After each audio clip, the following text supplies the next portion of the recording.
Have you ever wondered how close you've come to danger without even realizing it? At Shivering Vault, we take you there, one story at a time. But before you drift off, consider liking this video, commenting where you're watching from and at what time, and subscribing to keep these chilling stories coming. Now, let's dive into these unsettling tales.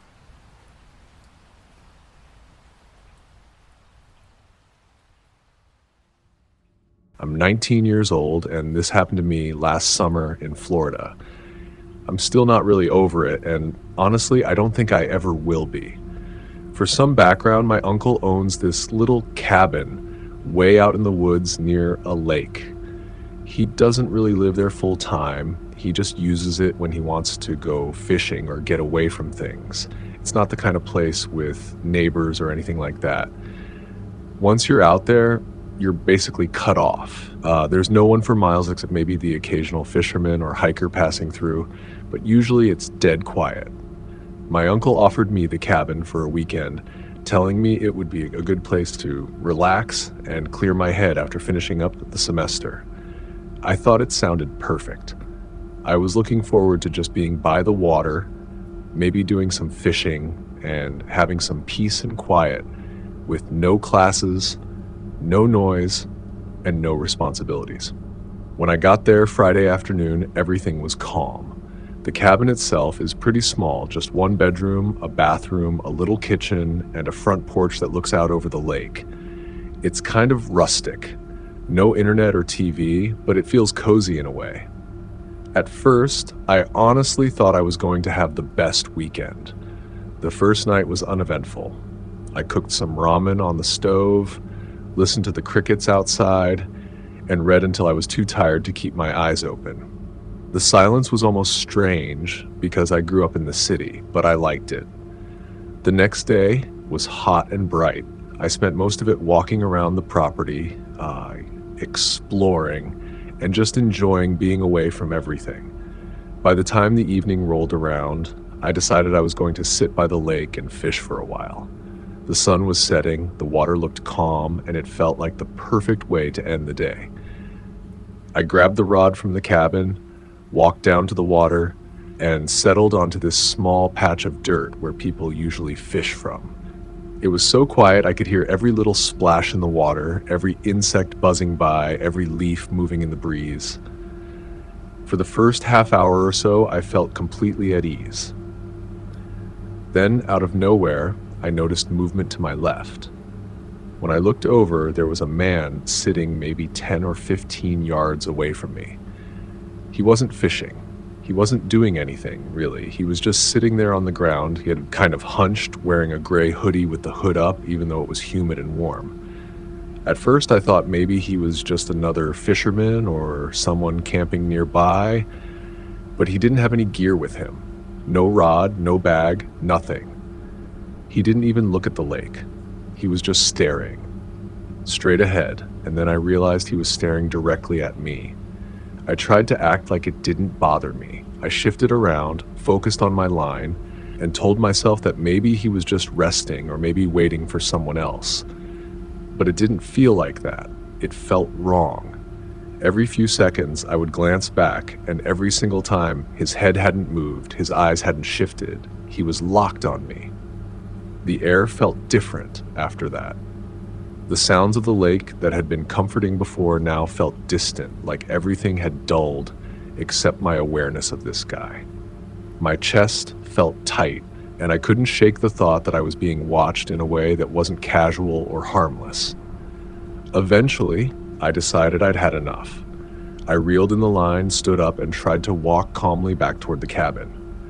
The dirt path that leads there winds through some trees, and once I stepped onto it, I felt a huge wave of relief because I thought I'd put some distance between us. That's when I heard it. A twig snapping. I froze. I told myself it was just an animal, a deer or something, but then there was another crunch and another steady, deliberate, like footsteps. I glanced back, and sure enough, I could see movement between the trees. The man, he wasn't running, but he was walking the same path, not far behind me. His hood was still up, his face shadowed. I felt my heart start pounding. My instinct told me not to run right away, so I sped up my pace, hoping he'd just stop. But he didn't. The faster I went, the faster his steps were, until I couldn't take it anymore. I broke into a full sprint. The path seemed so much longer than it had earlier. My legs felt heavy, and the trees all looked the same, but I forced myself forward. Finally, I broke through the clearing and saw the cabin. I didn't even look back at him. I rushed up the porch, shoved the door open, slammed it behind me and locked it. I stood there for a second, holding my breath, listening. Then the doorknob rattled. Not just lightly, it shook hard, like he was trying to force it open. My whole body went cold. I stumbled back, grabbed my phone from the counter, and dialed 911 with shaking hands. I explained to the dispatcher what was happening, trying not to cry. She told me to stay on the line, that deputies were on their way. But while she was talking, I could hear it. Footsteps, slow and deliberate, moving around the outside of the cabin. I crept to the window, keeping low, and tried to peek out without being seen. The shape of his hood moved past, close enough that I could see the fabric brush against the glass. He circled the cabin over and over. Every time he passed a window, I held my breath, praying he wouldn't look in. Then for a few minutes, it went quiet. I thought maybe he had left. The dispatcher was telling me to stay calm, that help was on the way. I almost believed it. Until the bang. It came from the back window, loud enough that I screamed and dropped the phone for a second. When I scrambled to pick it up, I saw him. He was outside, holding a large rock, slamming it against the glass. The window cracked with the first hit, and I panicked, screaming into the phone for them to hurry. He lifted the rock again, his face still hidden by the hood. He didn't say a word. And then, sirens. Red and blue lights flashed through the trees, growing brighter. The man froze, still holding the rock. For a second, I thought he might go through with it anyway, but then he dropped it, turned, and bolted into the woods. Deputies poured in seconds later. I ran outside to them, shaking so bad I could barely stand. They searched the area, but all they found were footprints leading into the swamp by the lake. The mud made it impossible to track him further. The sheriff told me I shouldn't stay there that night. He helped me pack a bag and had one of the deputies drive me into town. They never caught the guy. To this day, I don't know who he was or what he wanted. Was he planning to rob the cabin? Was he after me specifically? I guess I'll never know.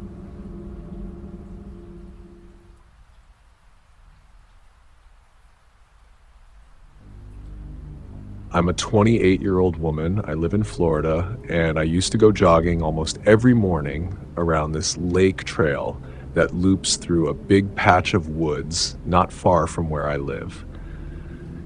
It's about 3 miles all the way around, mostly dirt path and trees, but there's a paved stretch on one side closer to the main road. It's a peaceful place, quiet in the early morning, birds everywhere. Sometimes you see turtles or even gators in the water if you're paying attention, but mostly it's just peaceful. I always went with my best friend Rachel. We made it kind of our thing. Early mornings, talk about work, life, relationships, then go grab coffee after. We'd been doing that for almost a year. Same trail, same routine, every day before work. But this one morning in late July, she texted me before sunrise and said she had a stomach bug or something and couldn't come. I thought about skipping the run, but I figured, whatever, I've done this trail 100 times, I'll just go by myself and be careful. I left around 5:45 a.m. The sun was just starting to come up, but there was still that early morning fog hanging around the lake. I remember thinking it was extra quiet that morning. No other runners, no bikers, no one fishing yet. Just me and the sound of my shoes on the gravel. That's when I noticed it again. The black van. Now I know how that sounds, and at first, I didn't think anything of it either. It wasn't the first time I'd seen it. In fact, Rachel and I had joked about it before. It was this older-looking black van, no windows on the side, just one sliding door. We'd seen it a few times over the past few weeks, parked at weird angles along the trail, sometimes near the wooded turn where the path goes out of sight for a while. Once we even noticed it driving slowly behind us as we were walking home after a jog. It gave us a weird feeling, but it never did anything, so we just tried to ignore it. But seeing it that morning, while I was alone, hit different. It was parked just off the main road, partially hidden under some trees, and the headlights were off. I got that pit-in-your-stomach feeling, that heavy, sinking kind where you just know something isn't right. I turned up my music and tried to keep running like normal, not look at it, not make it obvious that I was freaking out inside. I was about 1.5 miles in, on the far side of the lake where it's all woods and no houses nearby. That's when the van moved. It wasn't subtle. I heard the gravel crunch behind me, and when I turned around, the van was pulling slowly forward onto the path. I froze for maybe a second, tops. My brain was trying to make it logical. Maybe someone's just driving through to the service road, but the van stopped right across the path, blocking it completely. The side door slid open. It made this awful screeching metal sound. Then a guy jumped out. He was wearing all black, hoodie, gloves, and a black ski mask. I swear my heart stopped for a second. No hesitation, no words, nothing. He started sprinting straight at me. I ran. I didn't even look back. I just turned and bolted into the trees on the other side of the path where the woods were thickest. I remember the branches slapping my face and arms, thorns tearing at my leggings. I was breathing so hard it felt like my lungs were on fire, but I didn't stop. I could hear him crashing through the underbrush behind me. I cut left, then hard right, trying to confuse him, slipping between trees, tripping over roots, scrambling back up. I didn't even know where I was going. I just kept moving. Eventually, I spotted a fallen log, huge and half-rotted, and I dove behind it. I pressed myself into the dirt, heart pounding, sweat pouring into my eyes, trying not to make a sound. Then, silence. Nothing. No footsteps. No branches snapping. No breathing. Just the faint buzzing in my ears and the sound of my own blood thumping. I don't know how long I stayed there. I just kept waiting. Every tiny sound in the woods sending my heart into overdrive. I kept thinking he was going to come up behind me and drag me out, that he was waiting. But eventually, I heard the van's engine again, off in the distance. Gravel shifting, the door slamming shut. Then it drove off. I still didn't move for a while. My whole body was trembling, and I didn't trust it wasn't some kind of trick. But after a while, when it stayed quiet, I slowly crawled out and tried to find the path again. I got lucky and found a side access road, and I ran toward the nearest main road like my life depended on it. I must have looked insane, covered in dirt and leaves, crying, bleeding from my knees and arms. When I finally reached a gas station, I asked the clerk to call the police. I didn't even have my phone. It had fallen out of my waistband at some point during the chase. The police came pretty fast. I gave them everything I could: description of the van, the guy's clothes, the general area where it happened. They took it seriously. I think they could see how freaked out I was. An officer drove me home, and they sent someone to search the trail. I didn't sleep that night. I stopped jogging completely. Just the idea of being out there alone again made me feel sick.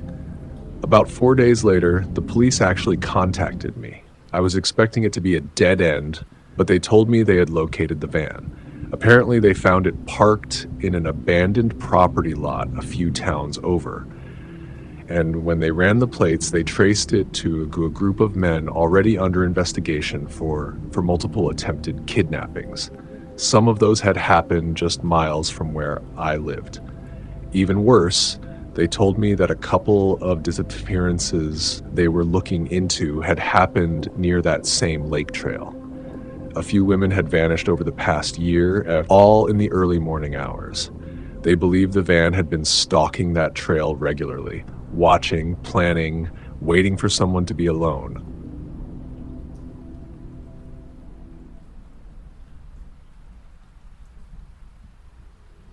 This happened when I was home from college for summer break a couple of years ago.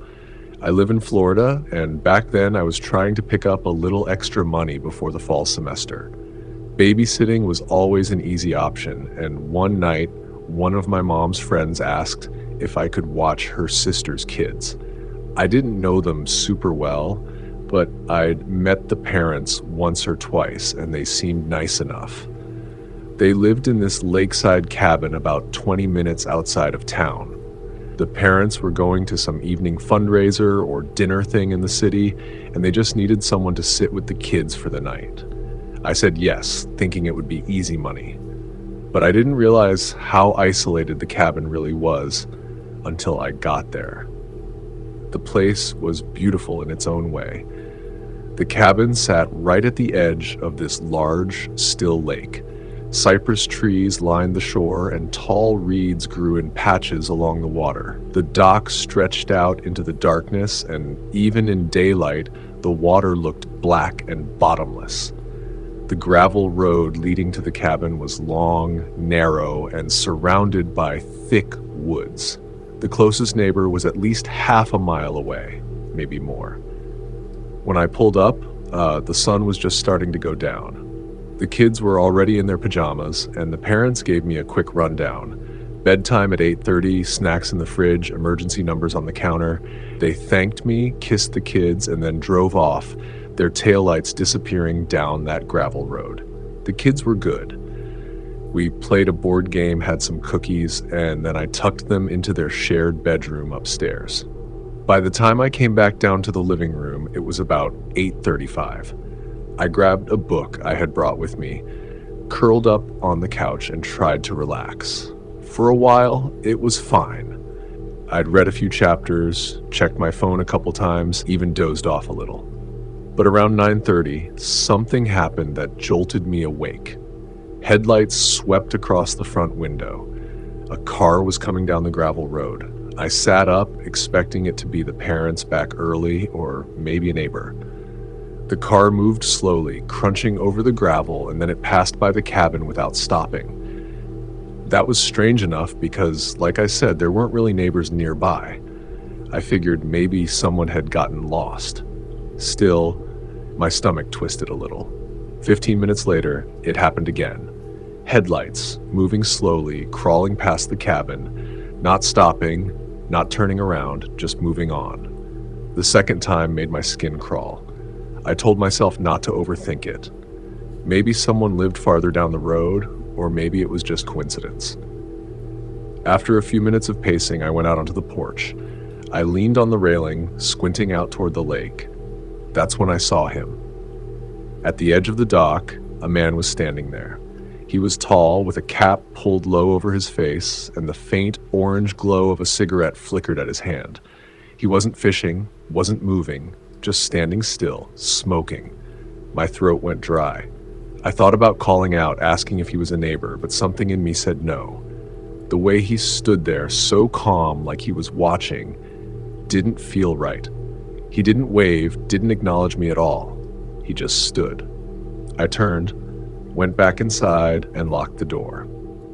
I double-checked all the windows, pulled the curtains closed, and told myself to calm down. People fish off docks all the time. Maybe he had permission. Maybe I was overreacting. But the unease wouldn't go away. Almost an hour later, as I sat stiff on the couch pretending to read, I heard it. Footsteps on the deck. They were faint but deliberate. Slow, measured steps on the wooden boards. My whole body tensed. The steps circled the cabin, moving along the side, then around to the back. The boards creaked under his weight. Then came the sound that made my blood run cold, the screech of metal against glass. I turned my head slowly toward the sliding glass door that led to the back deck.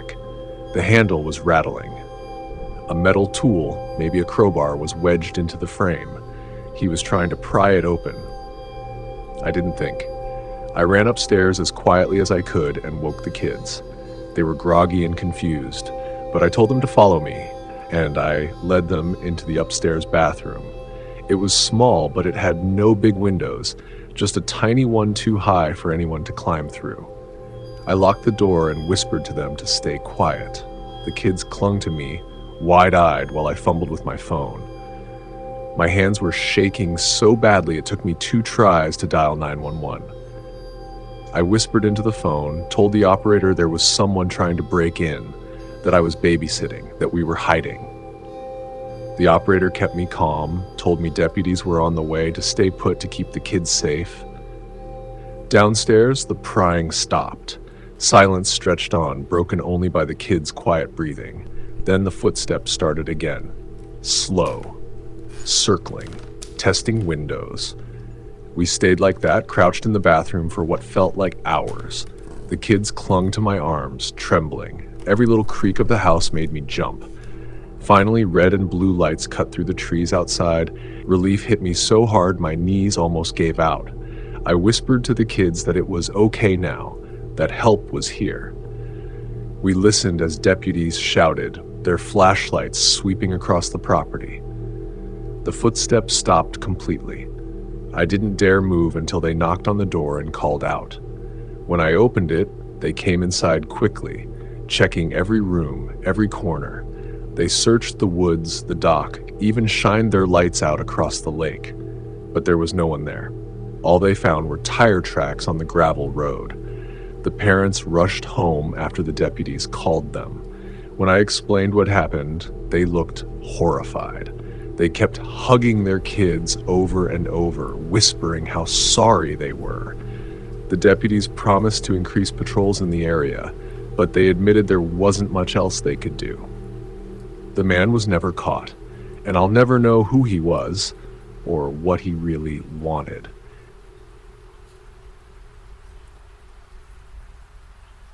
That's it for today's tale from Shivering Vault. If you have a story worth sharing, drop it in the comments or send it our way. Don't forget to subscribe and share with your fellow thrill seekers. As always, the Shivering Vault thanks you for unlocking today's tale. Until next time, the Vault awaits your return.